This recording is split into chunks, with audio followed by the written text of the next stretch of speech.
أبو زيزو صاحب ترند السمن البلدي بيفجر مفاجأة من العيار التقيل عن غسيل الأموال في التيك توك.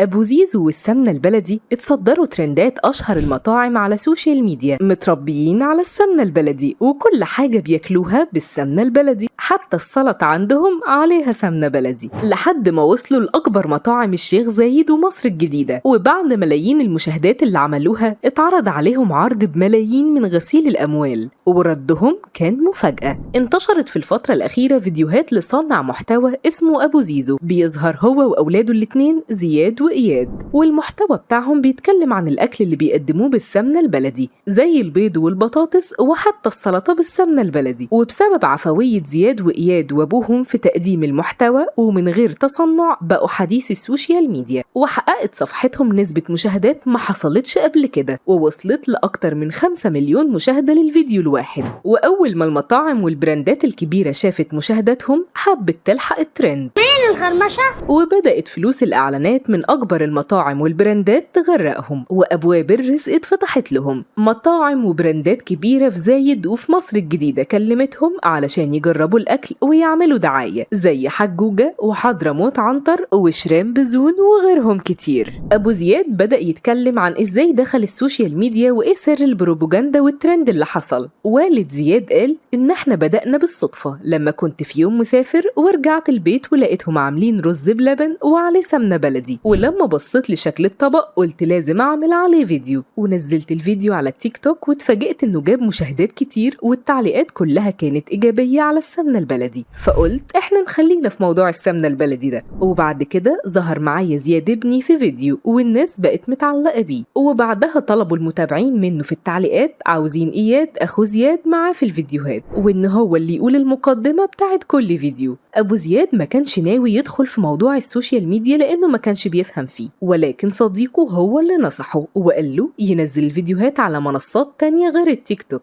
أبو زياد اتفاجئ بإعجاب عدد كبير من المتابعين بالفيديوهات اللي بينشرها على حساباته على مواقع التواصل الاجتماعي، خاصة إنه مخططش للموضوع ده قبل كده. لكن بعد فترة من انتشار أبو زياد فجر قنبلة في واحد من الفيديوهات بتاعته واتكلم فيها عن أحد الأكونتات بعتله من خلال لايف على تيك توك يعرض عليه يبعتله ملايين يوميا من خلال اللايفات، والمقابل نسبة 20% من إجمالي المبلغ اللي بيتبعت لهم كهدايا. لكن أبو زياد كان رده إن الفلوس دي مش حلال لأنها بتيجي بصورة غير مشروعة وبطرق غير قانونية. أبو زياد ضاف الراجل ده لقائمة الحظر علشان يقفل على نفسه الباب ده. السؤال هنا هو كام واحد من صناع